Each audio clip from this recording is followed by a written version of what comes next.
Mr. Secretary-General, Excellencies, ladies and gentlemen, welcome to this public lecture that gives us the honor and pleasure of hosting the leader of the respected leader of an intergovernmental organization that plays a very eminent role in the international arena as a knowledge hub for data and analysis and for advice on public policies relating to crucial challenges of our world. Our pleasure is all the greater as this institution, the Graduate Institute, Mr. Secretary-General, has the privilege of having established a strong collaboration with your organization. I'm thinking of joint events that we regularly organize on your annual report, but also on topics of common interest relating to development, to finance and development, and to environment. I'm also thinking of the privilege that we have of sending you students from the Graduate Institute as interns and of having a number of alumni as employees of your organization. This being said, let me introduce our moderator, Professor Beatrice Mauro de Weder, and a professor of international macroeconomics at the Graduate Institute, who has joined us very recently and who brings us capacities, outstanding capacities and reputation, both in academia and in the policy world. Beatrice, you have the floor.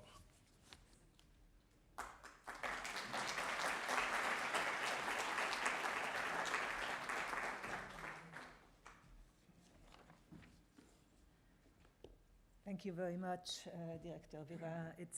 It's a pleasure to be able to introduce our speaker of today, somebody who doesn't need any introduction. It's the Secretary-General of the Organization of Economic Cooperation and Development, the OECD, Angel Gurría.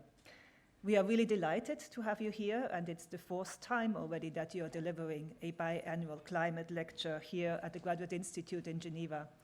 And of course, it is it's absolutely fitting that it would be at the Graduate Institute, because this is the first academic institution in the world entirely devoted to international affairs. And Geneva is the home of the highest concentration of international organizations and diplomatic missions. Mr. Gurría doesn't need any introductions.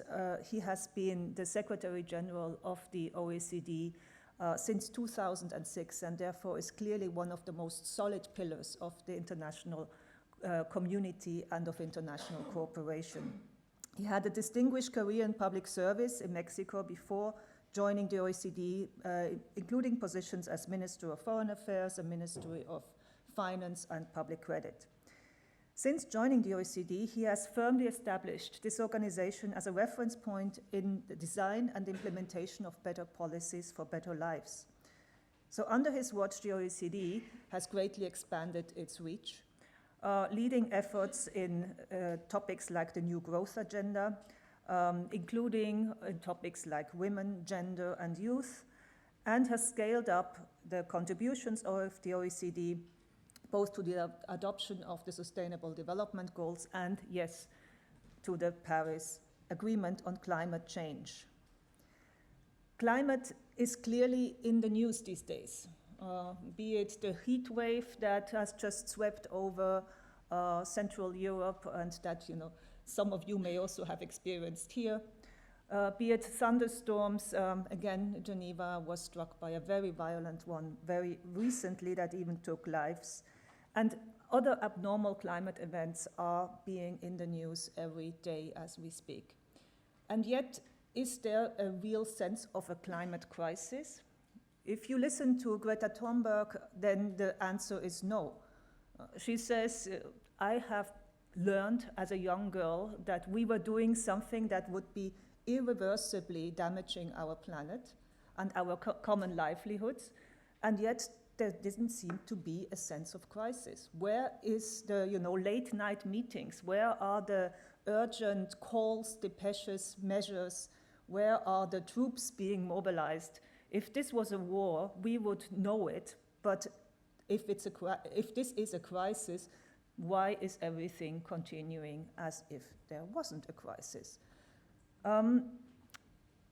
That is a very good question a 15-year-old is posing to all of us. And of course, the international community is called to give answers, and the OECD and the Secretary-General will give us his answers. We are really looking forward to your vision of how can we really make real progress on climate change, on fighting climate change, on fighting this crisis. Please now join me on the stage, or join me welcoming Angel Gurría on the stage to deliver his lecture.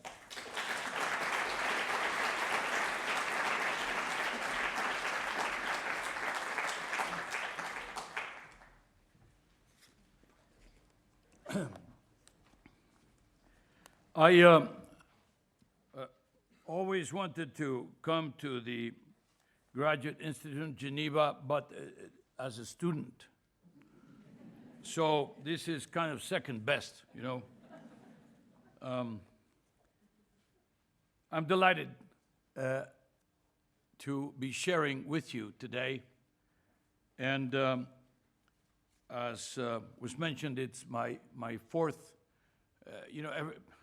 biannual. Every 2 years, we since 2013, we've been presenting these talks about climate change. And as you will see, if anything, our sense of urgency is only increasing every time I deliver one of these. At the OECD Forum in May this year, just a few days ago, I shared the stage with a young Belgian climate activist, Anuna de Wever, one of the driving forces behind the Youth for Climate. She rightly took today's leaders to task for their slow and inadequate action on climate. She said, 195 countries signed the Paris Agreement. They promised us to take care of our future, and not one of them is in line with it.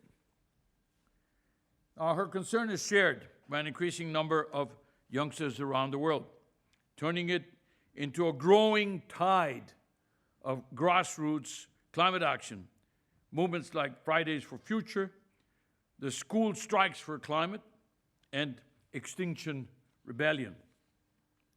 Our children, our youth, they're angry. And they have every right to be angry. After a 3-year plateau from 2014 to 2016, energy-related carbon dioxide emissions are rising again, reaching unprecedented levels in 2018. The jump from 2017 emissions was equivalent to the amount of total emissions from international aviation last year. That important. Coal, oil, and gas continue to be the lion's share of global primary energy demand and, more importantly, of demand growth. They're two different things. One is the stock, the other one is in the margin, how it is moving. Now, ocean acidification, ocean warming, driving rapid and dramatic changes in marine ecosystems, killing our corals and killing fish and killing livelihoods. Nearly 1 million species are threatened with extinction, driven by our increasing demands for food and energy. That's biodiversity more generally, not just related to oceans. We're now on the brink of the planet's 6th major extinction. Our life support systems are at risk of failing. And our future depends crucially on what we do today, because our failure to decisively act on climate today mortgages the prospects for our children and our grandchildren to benefit from the climatic conditions that have allowed us, but also mankind in the last 10,000 years, to thrive. They may not have that privilege.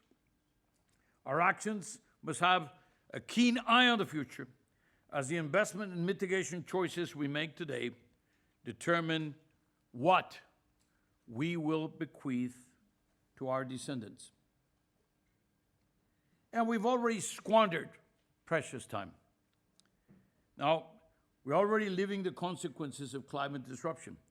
Look at the recent forest fires in Spain, in California.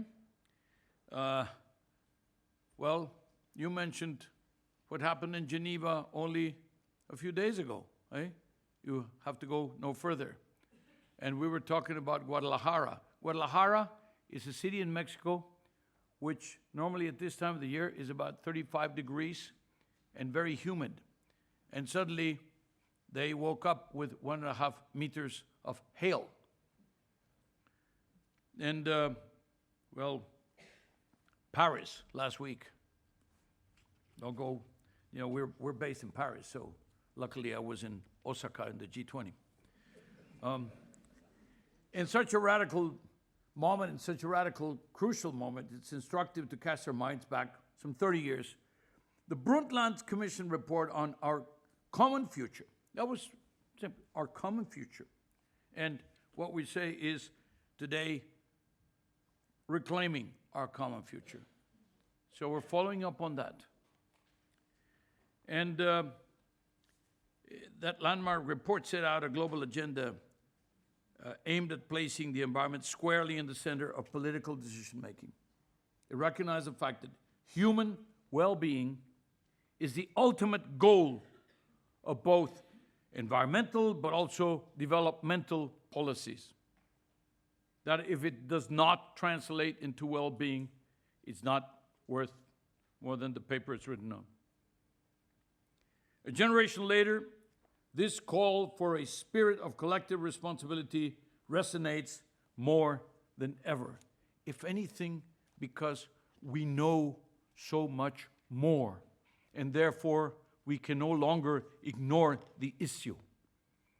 30 years ago, a lot of what the Brundtland report talked about, I wouldn't say was intuitive, but certainly was not so obviously true. Today, we know, and therefore, we cannot ignore.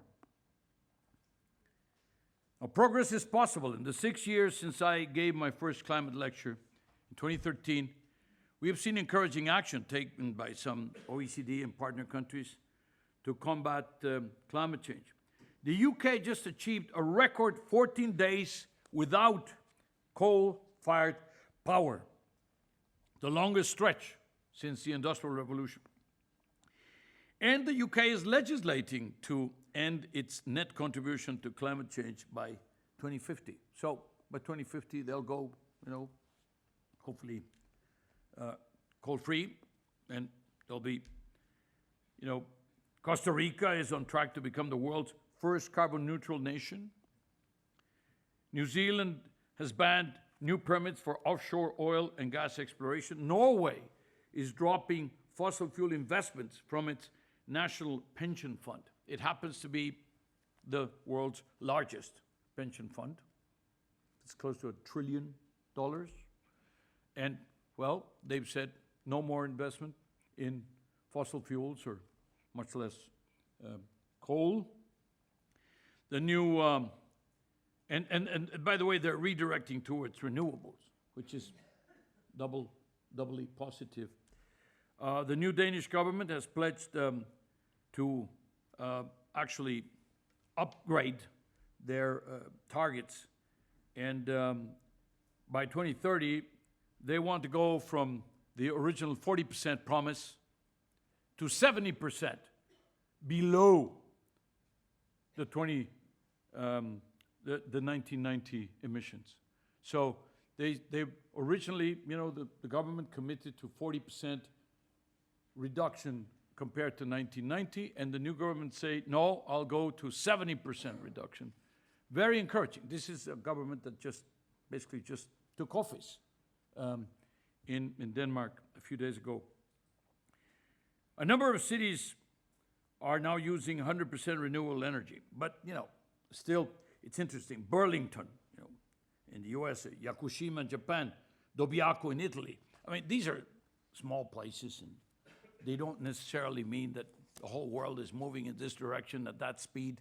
But it shows, number one, that it's possible, and number two, that we should take a hard look at how it is that they have achieved that. We've also witnessed rapid reductions in the cost of key renewable technologies over the past few years. Who would have predicted this a decade ago? This has entirely altered our approach to decarbonizing the electricity sector and opened up our eyes and minds to the new opportunities presented by technology.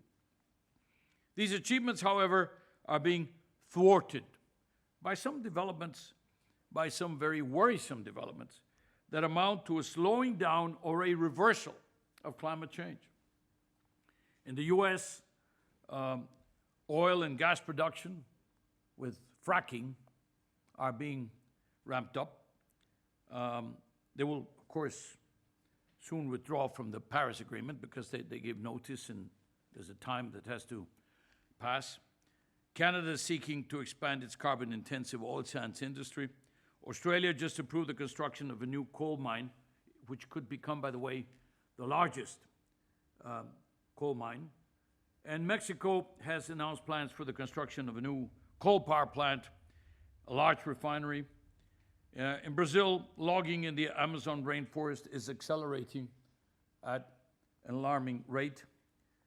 China and India continue to drive global growth in coal demand, with coal-fired power generation increasingly strong in both countries. And despite a significant drop in fossil fuel subsidies, Indonesia plans to nearly double the coal use by 2025. G20 countries, quote unquote, agreed to disagree. And you can't imagine what it was to negotiate those lines about climate change. Actually, the only reason why we have text about climate change is because after the ministers couldn't agree and the Sherpas couldn't agree, they actually took it to the leaders. So you had Prime Minister Abe consulting with President Macron, standing up and consulting with Chancellor Merkel, and standing up and consulting with President Trump, and then going back to see if the, Giuseppe Conte of Italy or Theresa May would agree with the drafting. It was just, and it looked like a rugby scrum. They were all pushing one. It was very impressive, but without their participation, we wouldn't have had any language in the G20.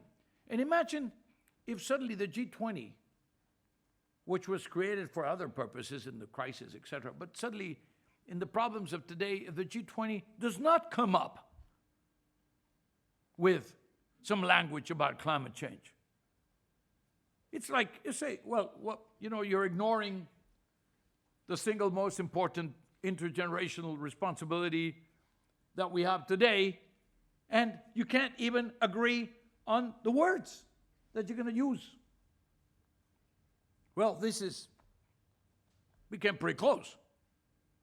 And this is where we are. We're treading a very fine line. The IPCC special report released last year makes it clear that the next decade is decisive if we're going to contain warming to 1.5 degrees or even 2 degrees. Scientific understanding of thresholds in climate systems is low. It means that we risk unwittingly triggering what we call the tipping points in the climate system. Just this week, we learned that temperature changes in the Norwegian town of Longyearbyen are up 4 degrees since '71. Now, that's 5 times the global average.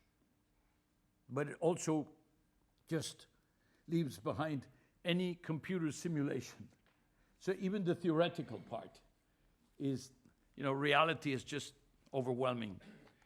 We have repeatedly called upon governments to honor their climate commitments. In my first climate lecture, 2013, I called for net zero emissions by the second half of the century. At that time, it was controversial. Right now, it's almost a cliche. That's good. In my second climate lecture in 2015, I highlighted the considerable cost to society from coal in terms of air pollution, adverse health impacts. In my third lecture, then I argued that fragmented, nation-centric responses to climate change are fundamentally inadequate. Why? Because it's not about the national response. We're talking about a global issue, which has to be addressed by global action, by coordinated global action that will reinforce each other. Now, we've repeatedly urged governments to put a meaningful price of carbon, phase out support for fossil fuels, stop burning coal. Imagine the situation we're in.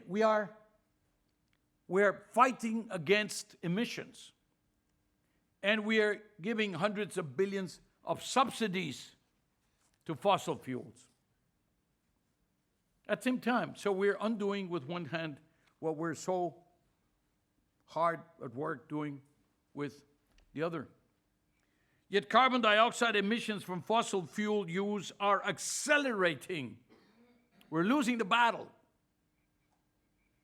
Despite 46 national and 28 subnational jurisdictions having now implemented some form of carbon pricing measures, nearly 80% of energy-related carbon emissions in the OECD and G20 economies are not yet priced at even a conservative estimate of climate cost. Now, climate costs conventionally are said, $30.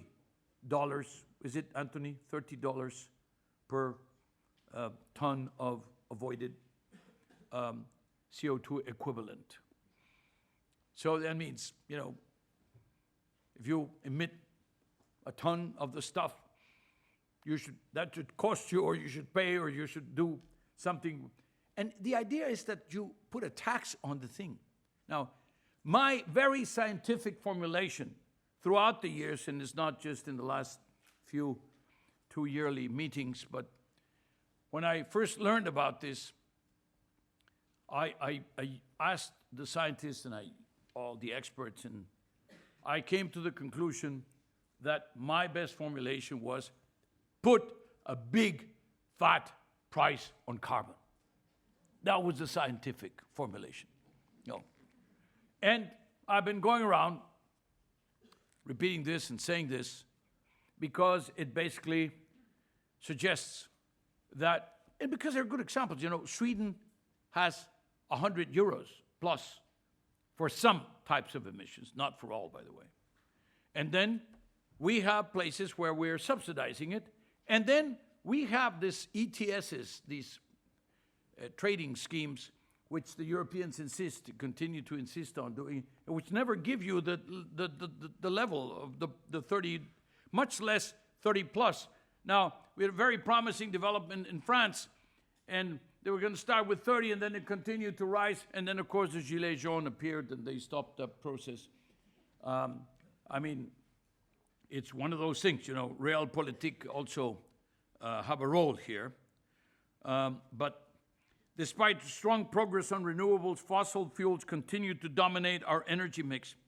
The fact that we now have the technologies to avoid most of the emissions, and that the cost of these technologies is falling so drastically, so fast, makes inaction today doubly unacceptable. So we have the knowledge and we have the technology. Why the dickens is it that it's not happening? Why are we not succeeding? I fully understand the frustration of the public, and above all, of our youth. The words of Greta Thunberg resound in my mind. She said, "Did you hear what I just said? Is my English okay? Is the microphone on? Because I'm beginning to wonder," she said. With governments and parliaments dragging their heels, people are demanding change. And people have a vote.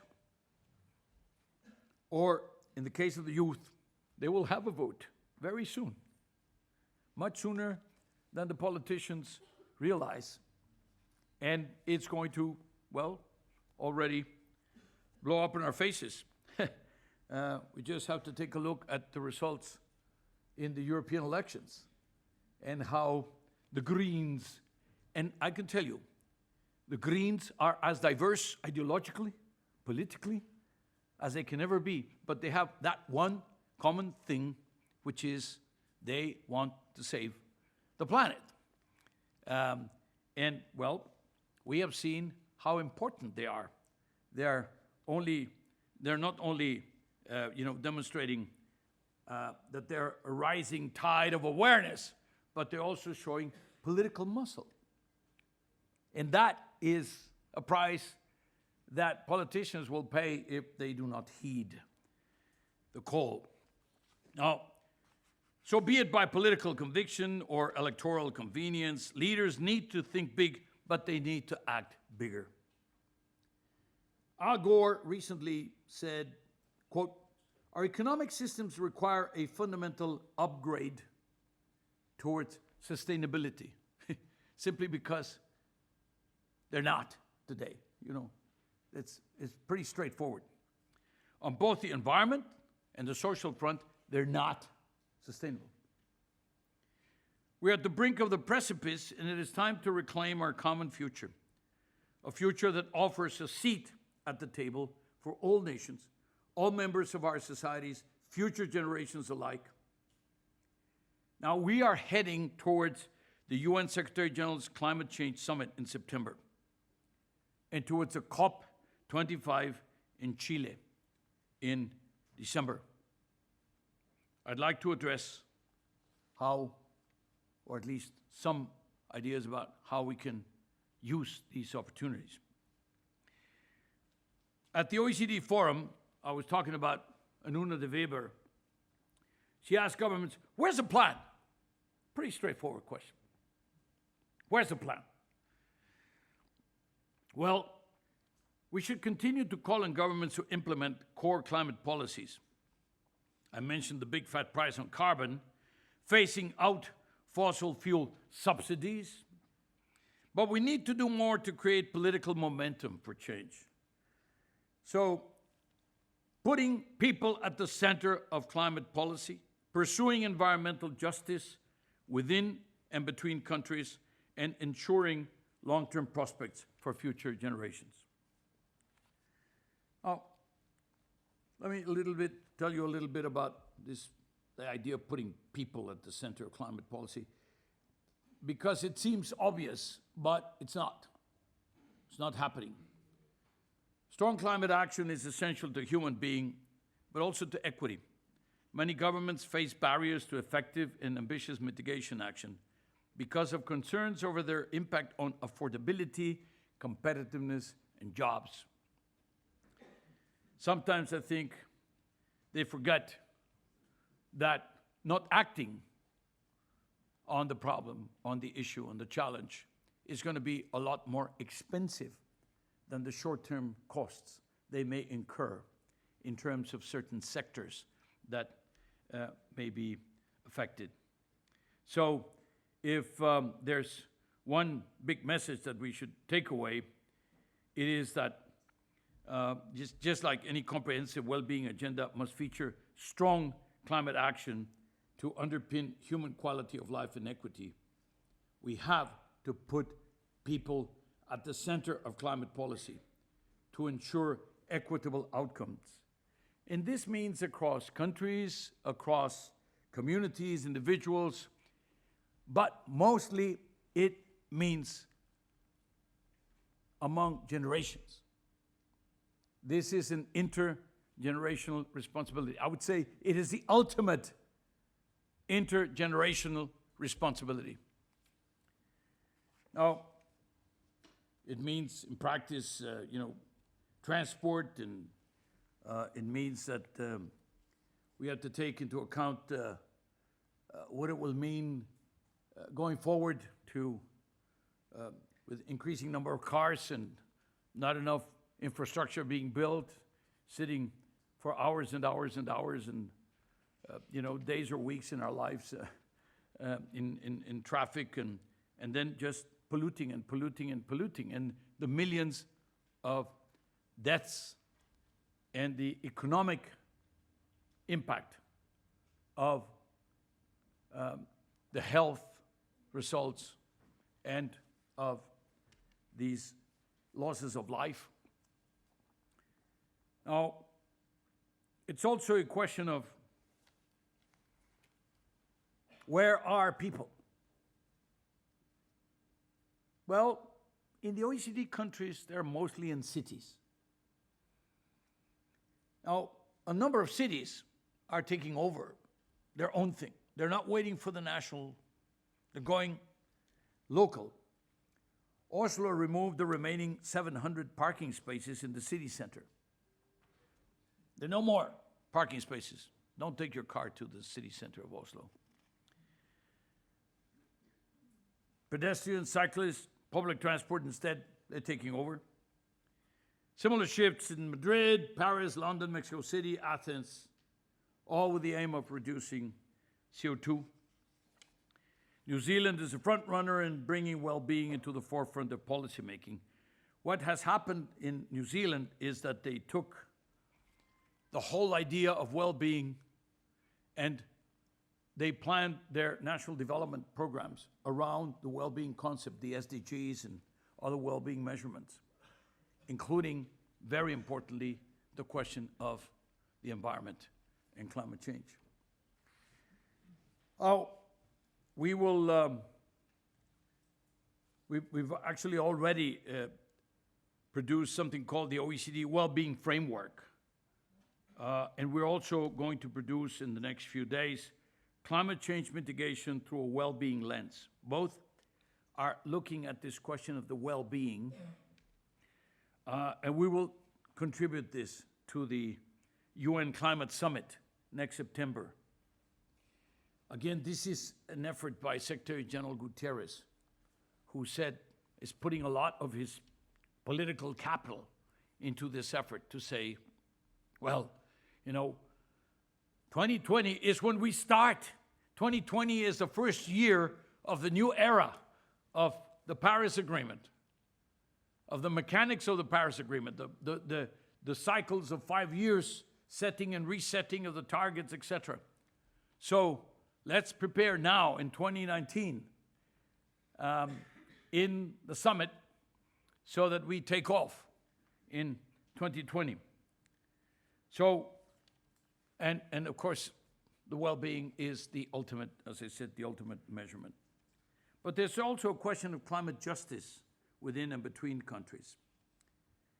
Pursuing environmental and climate justice within and between countries is a particularly important issue. The commonality between Greta Thunberg's school strike for climate or the Extinction Rebellion is a demand for a better and fairer future. One characterized by a shared vision, by a shared ambition, and by a shared sense of mission.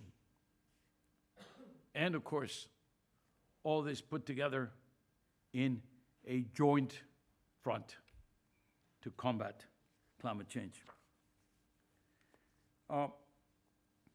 So, how are we addressing these questions?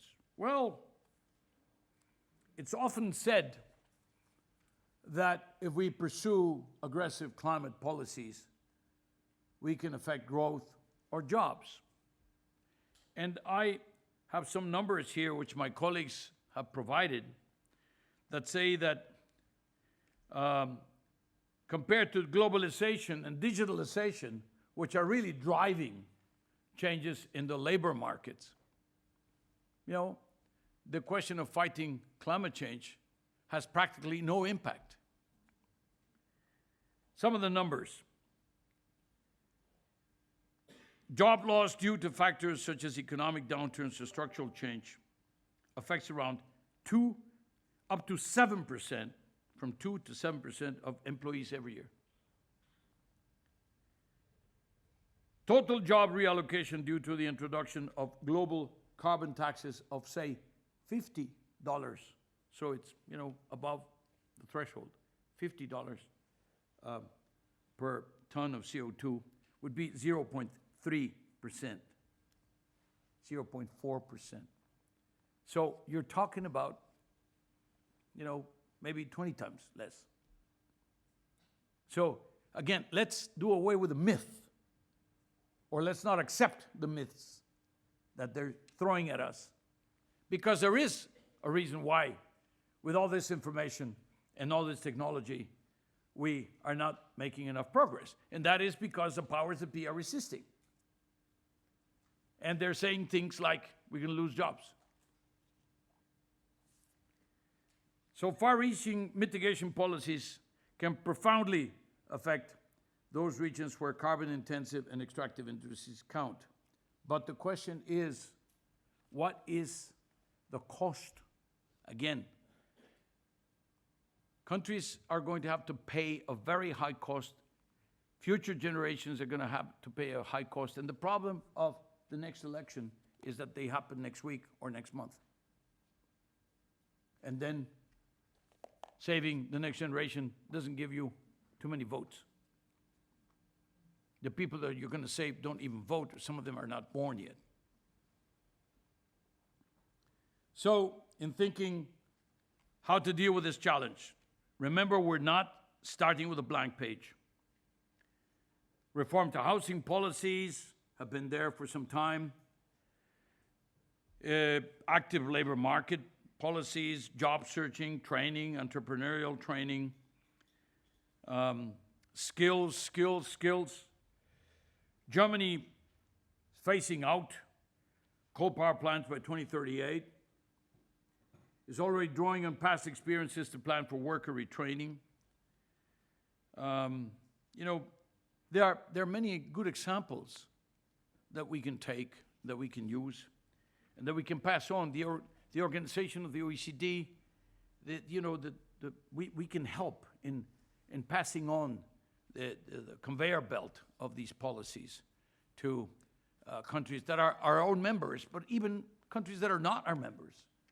An additional challenge is to ensure that the poor or the socially fragile do not shoulder a disproportional large burden from reform, what we call the just transition.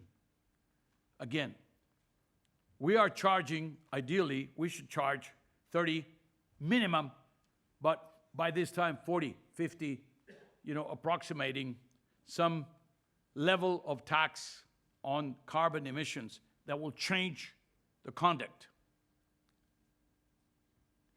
So what do you use the money? Well, how about to compensate those that are going to suffer in the transition? That should be,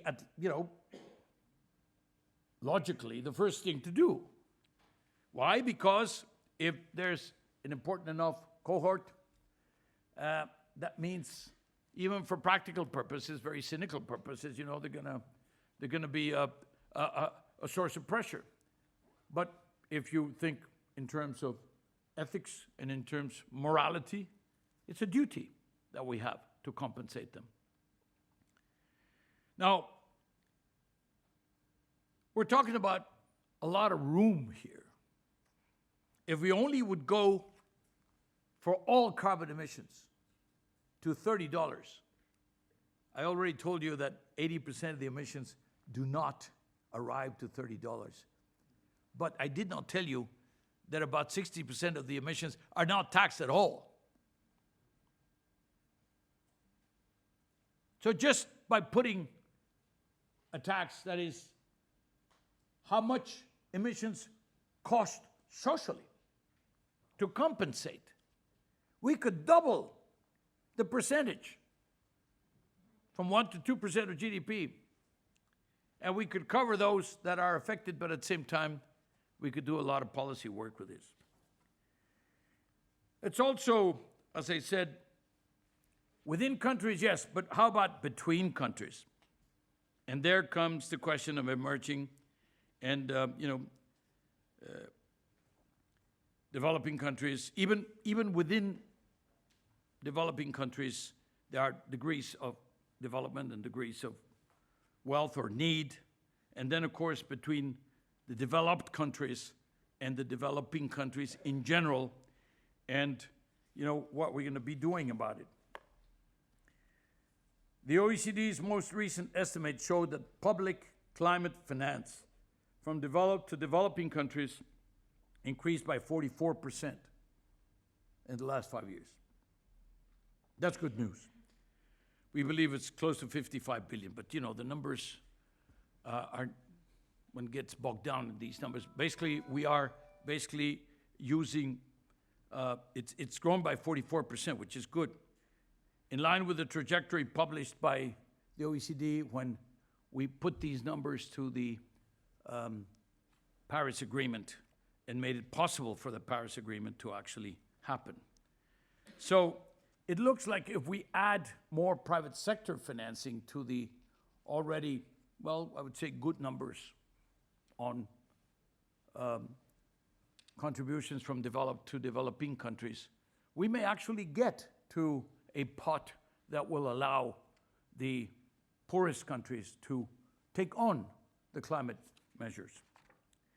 And the other thing is, we at the OECD are the house of the Export Credit Club. Well, let me tell you, we had a battle royal in order to exclude coal power plants from export credit eligibility.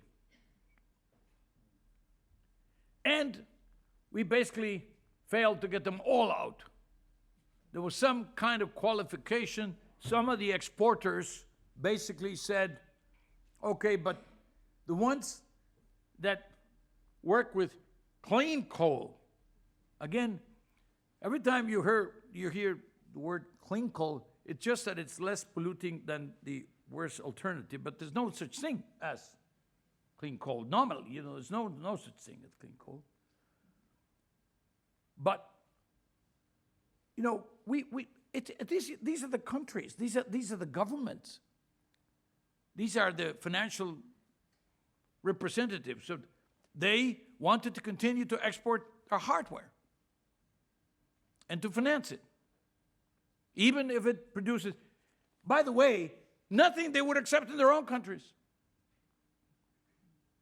But they're perfectly willing to finance it for third countries, developing countries, because technology may be cheaper in the conjoncture. Of course, it's going to be more expensive if you add the health implications going forward. So then, of course, the third volet, the third idea is about the long-term prospects for future generations. I said, Mark Carney, the head of the Bank of England, said in a speech a few months ago, he said, the problem that we have today is the tragedy of the horizon. So people were a little intrigued by that. And what he meant is short-termism. The politics of the short term always seem to take over. You never take a long enough horizon. So, again, I think in the land of wristwatches here in Switzerland, that, they don't say one of the brands has said we do not inherit the watch from our ancestors, we borrow it from our children. Now, of course, this applies to the earth more broadly than not just the wristwatch.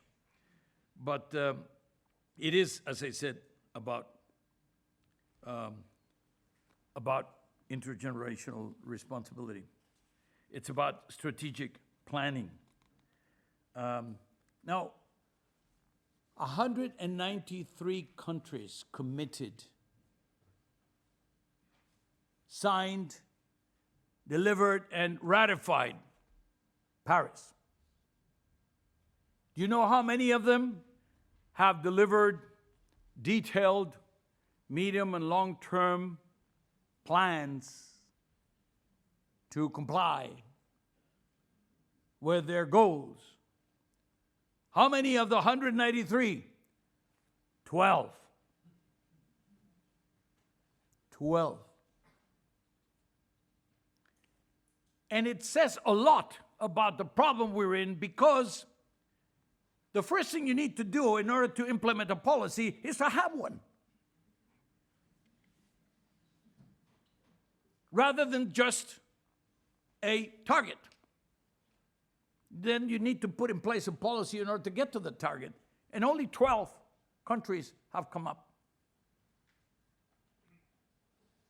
The last one, by the way, was Japan. That was only last week. So, and it's frankly not enough. And why is it not enough? Because already the targets of Paris we knew were not enough for 2 degrees, much less 1.5 degrees. They were probably between 3 and 3.5 if everybody delivered, and not everybody is delivering, as we know. And therefore, we are going to go and crash against a wall. So, the problem that we have, dear friends, is not that we're not delivering on Paris. It's that even if we were delivering on Paris, that would not be enough. Now we know enough that we should be changing the ambition of the targets of Paris, which only happened 5 years ago, barely 5 years ago, in order to actually get to the 2 degree or 1.5 degree target. And it's not happening. We're actually increasing the levels. Actually, the support for fossil fuels increased by 5% to 340 billion. I always say that outside of the common agricultural policy of the EU, this is probably the most misplaced amount of money that you've ever seen. I don't know, they compete with each other. It's just there are initiatives like green budgeting and, the coalition of finance ministers of climate change. A number of people who are aware and concerned and working on this. But it just shows more and more that the evidence is showing that we're not making enough progress. So, dear friends, some people say it's already too late, and then they shrug and they say, well, that's it. They think that power is so deeply entrenched that the powers that be are, the fossil fuel owners will not bend, and that they will eventually take over or gain. I believe strongly, taught by my colleagues here that are looking every day at these issues. They're looking at this problem 24/7, that they're wrong. We believe that even with the time we've lost, we can still recover that time and eventually win the battle. Now, there's a gentleman called Kim Stanley Robinson. He was a writer. He said, I quote, "The fight to stay alive rather than join the undead. There, in the exposed, bloody heart of all our zombie narratives, is also a story of group solidarity. in a life-threatening situation. And he adds, that stubborn hope that we might come together under duress is what motivates the decisions we make about how to lead our private lives and all the political resistance we can band together. Dear friends, let us share this stubborn hope. And let us hope that the agenda of putting people at the center of climate action can help governments take the necessary steps to reclaim our common future. And count on the OECD to help you in that endeavor. Thank you.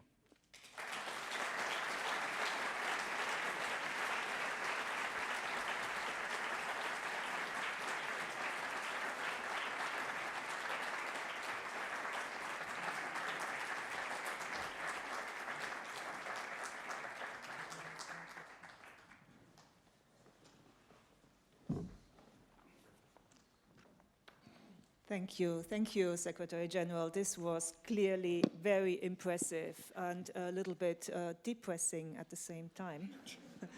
I noted some words like not enough, not happening, but then you at the very end turned around and said, but it's not too late.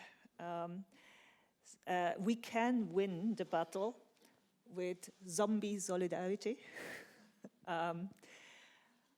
Yes, so there is, I will want to probe that a little bit more. What does it actually need? What does it take for us to make the right steps? And let me start with the young who are demonstrating in the street. Is this a new quality? Is the youth movement something that is having an impact?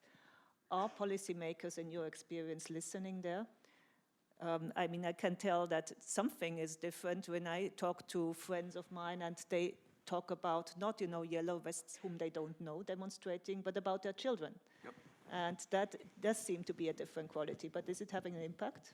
I was in Helsinki, and to celebrate the 50th anniversary of the accession of Finland to the OECD. And I was visiting with a bunch of ministers, and it was practical to see them in the parliament because they were all there. They had, actually the government had just lost the vote on the health, and then they basically they stepped down, and then they called an election. So it was very exciting times. It's happening all over the place, but it's still exciting times. But that was a day of the youth marching or going there and taking leave of absence from their homes. And I was with one of the ministers and the Finnish ambassador, and they were having a discussion as to whether they had actually allowed their children to go to the demonstration or not. And one was saying, well, yes, and of course I did. I told, yes, go to. And the other one said, well, I have to say, I now feel a little guilty because I told my daughter that she should absolutely go to school. And of course she didn't. She actually went to the demonstration. She disobeyed. But basically, they were all outside the parliament. So it made our life complicated for the day. But I was so happy. And when you see that multiplied thousands of times in thousands of cities, you basically had millions of young men and women out there in the streets demonstrating, being angry, but also being vocal and expressing very clearly their demands. And that is absolutely yes to your question. They make a difference. They are a new element in the game. In fact, they are very much of a game changer. because until now, it was a question of the cognoscenti, the glitterati. A few of us who would get together and speak to the convinced. You know, I would get into these meetings and talk about it with a big audience that was all convinced that we should go out on, well, basically the meetings were in order to gather strength and to, you know, kind of convince ourselves. It was like group therapy. But this changed again. So I would say, yes, it's very important. Parents are taking notice. Politicians are taking notice because, as I said, they either vote already or they're going to vote too soon. And last but not least, even those like us who are fighting on the trenches every day, get new courage, new conviction. It's for them. If they're going out in defense of their future, we should help them to make sure that they actually have a future.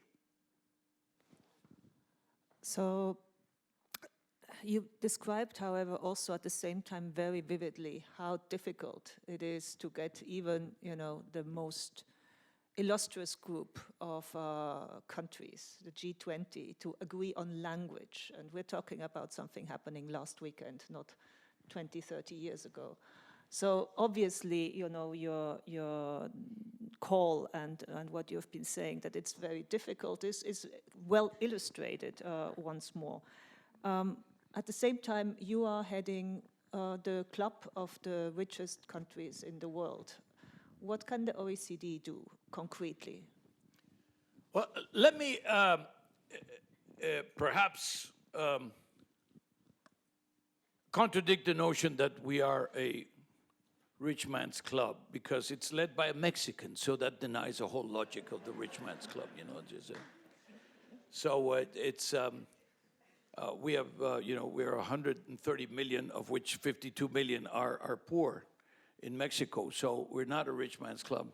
What we do is that we bring in the countries that have best practices, and since I arrived, we have Chile, we have Colombia, Costa Rica is about to join, Brazil has asked to join, Argentina, Peru, and that's just in the case of Latin America, but we also have Romania, we have Croatia, we have Bulgaria, and we're working with Marrakesh, with Morocco, we're working with Tunisia, and we're working in regional programs in the Middle East and North Africa, but also in Southeast Asia and Latin America and the Caribbean, in the Southeast Europe, and the Caucasus, and then in Eurasia, etc. So it's because you don't need these countries to be members of the OECD to share with them the best practices.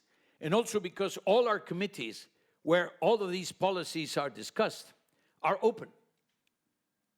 In none of them do you need to be a member of the OECD to be a member of the committee.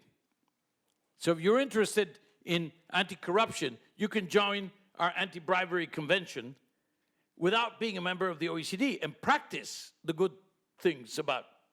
So I say this because it's much more than a group of countries which are relatively well off. Let me quote former President Bachelet, who is now the head of the human rights in UN. She said, the OECD is the club of best practices. Punto. You know, that's it. And I'd like to think that that is a broader definition of what we do, including on the side of... Now, what can they do? Because you're quoting what just happened. You're absolutely right. Just happened a few days ago. We just came back and still have jet lag from Japan. Well, basically, it's not so difficult because it was not like it was a divided group. It was mostly the 19 of the 20 wanted to do it in a particular way and one wanted to do it in another way or not do it at all. Okay? Now, normally in multilateral meetings, it used to be that writing the communique was simple because it just followed what we actually had been talking about. So you get a nice way to describe it, and that was it. Right now, writing a communique is the most difficult part of an international meeting. And in many of them, we have not succeeded to have a communique, or we've had perfunctory communiques of a few lines that did not reflect what had happened. Why? Because you basically have one very important player that does not believe either in, let me quote somebody who said this, that are in the Nile, and I'm not talking about a river in Egypt, no? But basically, that are basically convinced that there's not an issue. But paradoxically, that particular country is one in which civil society, the governors of the states, the mayors of the cities, the deans of the universities, the teachers in the schools, and the fathers and mothers in the homes are relatively well-informed and committed and know. And therefore, where things are happening almost regardless of what the official position is taken. And let me tell you how it was that we resolved the problem of having these two extreme positions on the draft. There were some paragraphs that all the 19 wanted, and the choice of words of this last country said, the United States is a champion of, and it's happening that, and you can check that in the web in terms of the communique, because of the vibrancy and and then it talks about all the things that they're doing. So basically, maybe our greatest concern should not be about the United States, even though it's difficult to produce a communique.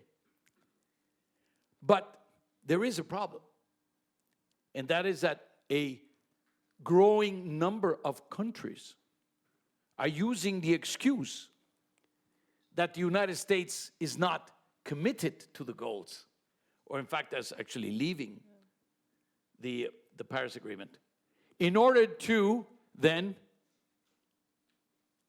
lag behind in their commitments and justify it by the fact that, well, if the big guys are not delivering, why should we? That is perhaps the most worrisome effect, because they do not have, in these cases, this vibrancy. They do not have the institutions. They do not have the society, the civil society. They do not have the schools. They do not have the universities. They do not have the research centers. They do not have the importance of, and the independence and the autonomy of local authorities. And so this is where you are. So the idea is to continue driving the agenda, to continue reminding people, but then again, it's not because, every 2 years I'm going to come here and that you lose a lot of sleep. We do this every day. These ladies and gentlemen in the front row, they are heroes. They're in the trenches every day. They're writing about it, they're researching about it, and they're putting out the research, and they're going out and trying to turn the research into best practices that can turn then into policies. And it's only policies sustained over time that will do the trick. So this is what we do. Our motto is better policies for better lives. This is what we do. This is how we describe our mission. And when it comes to the environment, well, I would say with a vengeance. Huh? So we have until 2 o'clock. Secretary General has a sharp departure. So we have time for a few questions, and I already see quite a number of hands going up. That's yes, you allocate, but let's take a few, please. Please state your name and where you come from before you start, and make it short because there are lots of questions. Let's start over here. You, 1, 2, 3. Yes, brief, please. So my name is Dorota Retelska from Association Climat Genève. And I worry that climate change is moving forward faster than we thought. And I think that in 10 years, we'll have rivers, several meters of water, rivers in the streets, and like transports will be interrupted, basically. And so we should act extremely fast. And I think we should basically move to an emergency economy and stop entire sectors of economy that are not necessary, and really try to stop emissions as fast as possible, at least for some years. Okay. Otherwise, everything will be destroyed, and it will be too late. Okay. Can we take a few more? Yep. Please, there was another lady next. You had your hand up first, yes. Thank you very much for your frank conversation. My name is Kim Kenny. I work at UN Geneva. We knew pretty much everything we needed to do about climate change in 1979. Nathaniel Rich writes a very good article and book, The Decade We Could Have Stopped Climate Change. The 1980s, we really failed to do anything. So my question essentially is, what can we do differently this time around? And how much of global capitalism needs to suffer in order to accomplish this? Naomi Klein makes a very good argument for basically taking on capitalism in order to... Naomi Klein, that Naomi Klein, Naomi the one Klein. I'm thinking about? Yeah, the author and the Canadian speaker. And the last one, just in front of you. Yes. Thank you very much, Maria Neira from the World Health Organization. There is a big public health challenge at the moment that we are confronting, which are the 7 million premature deaths that are occurring every year due to air pollution. And the causes of air pollution and the causes of climate change most of the time overlap, is the burning fossil fuels. So when you talk about subsidies and how many countries under the OECD umbrella are still subsidizing fossil fuels, how can we do more on changing that?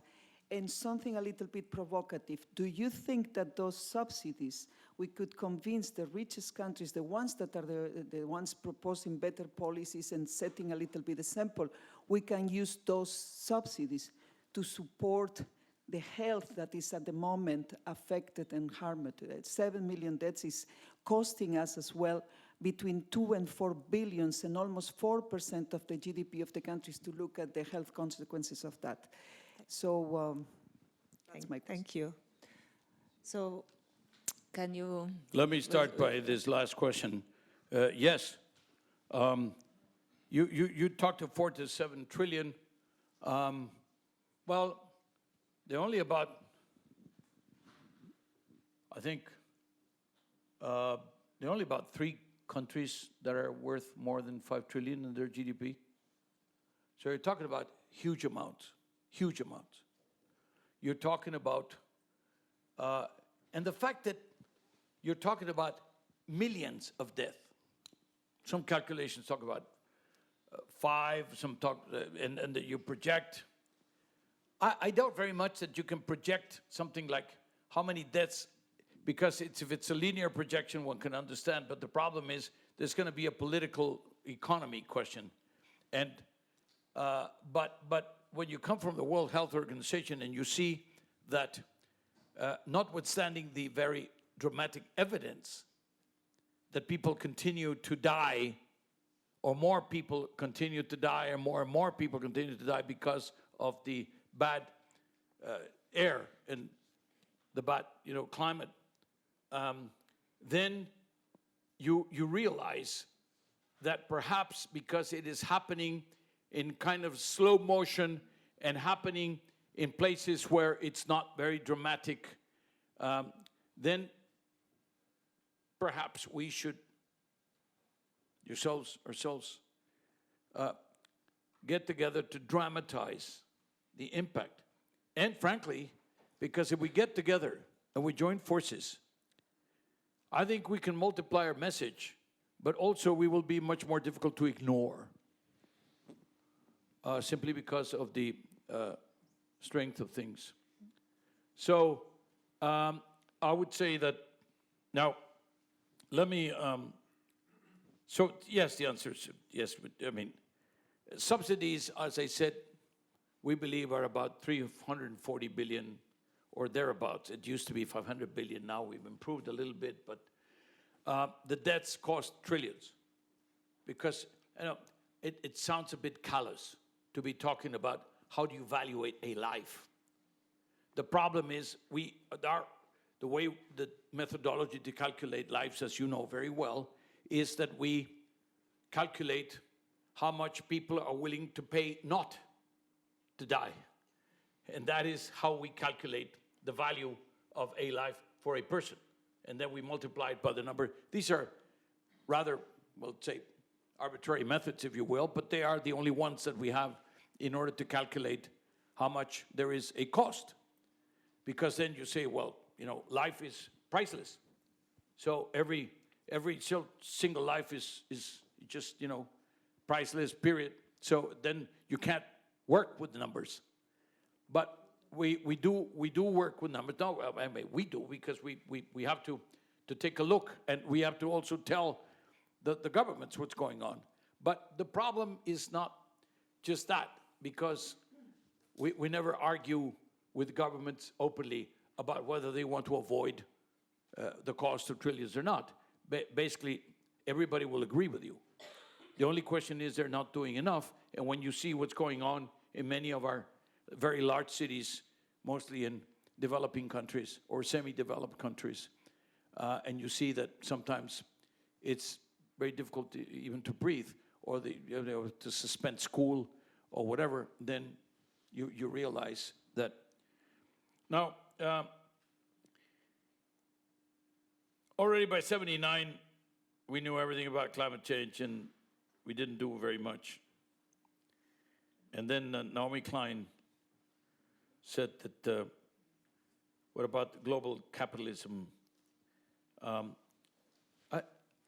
I think, to be perfectly honest, that the very, very great difference that we have today is that today the science, with the exceptions of those who basically choose to ignore the science,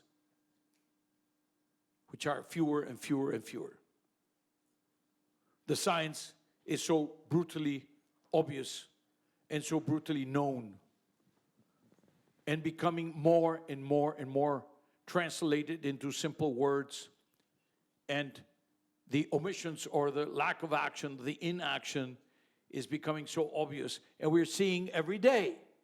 And I mentioned just a few of the events that are happening. I was talking to Anthony Cox, who is Australian, that in his very large country, which is a real continent, sometimes you have floods, droughts, and fires all at the same time. And the fires in California, and the fires in Spain, the fires in Portugal, and the fires. It's not that we never had fires. It's not that we never had tornadoes. It's the recurrence, the frequency, and the intensity, and the damage. And the fact that it is affecting our livelihoods in ways which we've never seen before. So I think we know a lot more. But we also know not just about the problem. We also know a lot more about the solutions. This is the other problem. And this is why a generation or generation and a half ago, they perhaps were not as aware, They were not as worried. And last but not least, they didn't know how to do it.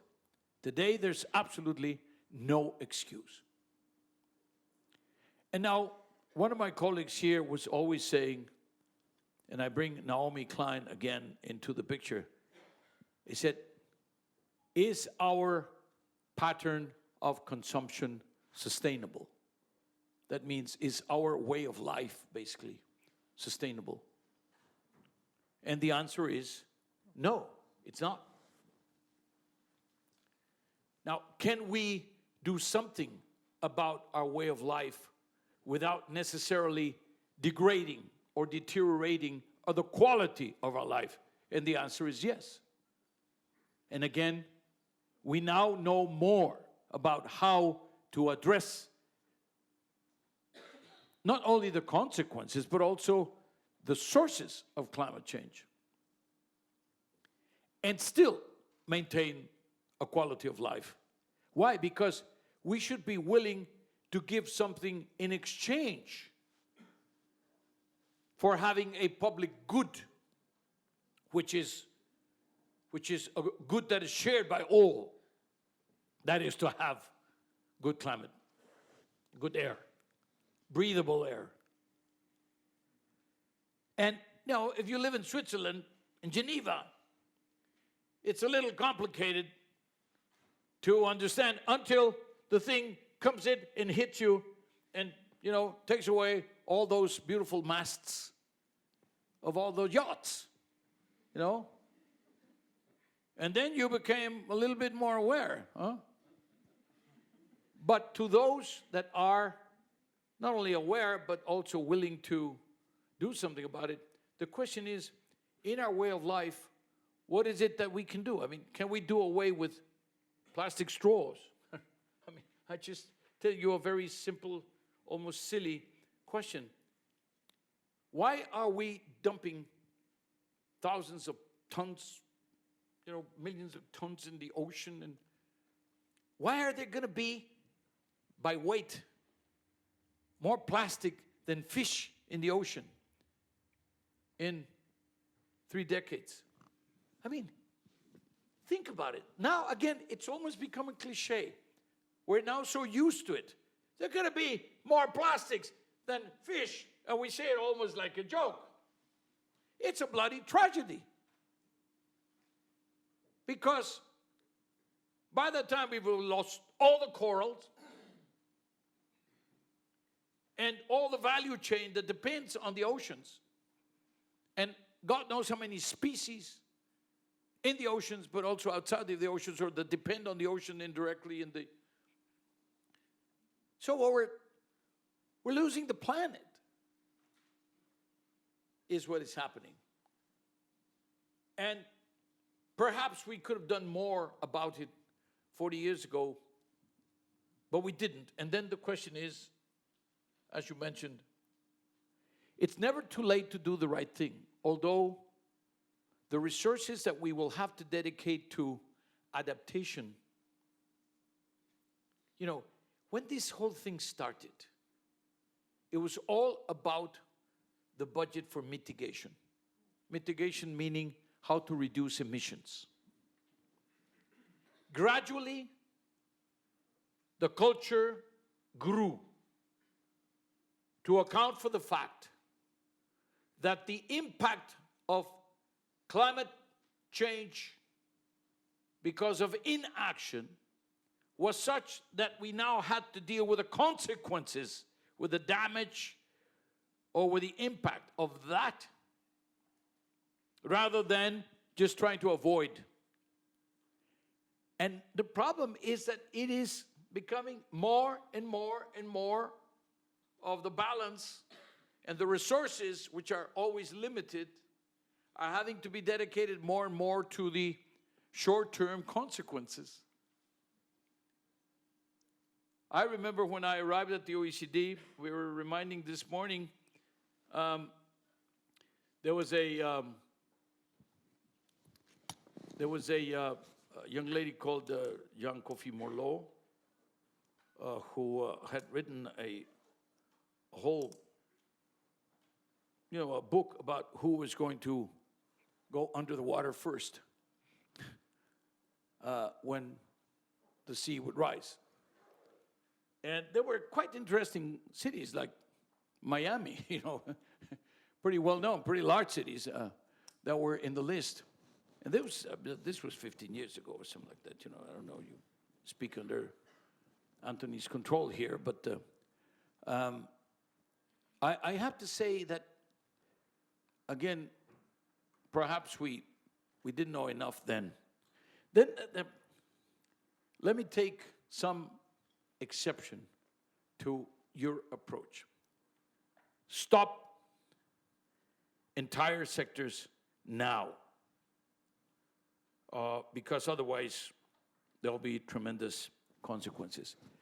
Unfortunately, although perhaps it is something that we would need to do, it is precisely this sense of emergency or this sense of urgency and the things that we may need to do in order to fix it that are feeding the opposition. You say, look, they want to close down entire sectors. They're going to leave, 10,000, 100,000, 1 million people unemployed. Or they're going to affect, mobility, or they're going to... So the problem with extreme solutions to an obviously extreme challenge, and we should be consistent in terms of the solutions vis-a-vis the challenge, is that if you go to the extreme solutions, you will lose the political support of those that you need to be on your side. And unfortunately, the reason why this is going to take longer is because it's going to, by necessity, because of the political, the realpolitik, it's going to require a gradual approach, and also an approach that is not only in the field of emissions and climate change. It will require education, it will require skills, it will require innovation, it will require productivity, it will require technology, it will require mobility, it will require, in the health sector, et cetera, et cetera. So you really will have to have a very broad series of policies. And in order to get their support, you're going to have to produce perhaps less dramatic, not scenarios for the problem, but less dramatic scenarios in terms of the solution. So it's not that I don't share your sense of urgency. What I would not advise at this stage is that we close entire sectors, as you mentioned, in the solution, because then we probably would lose the political support that we need. Thank you very much. I am afraid that we have to close here. It's obvious that we could go on for many hours, and there are more questions in the room. Thank you all for coming. Thank you very much for coming.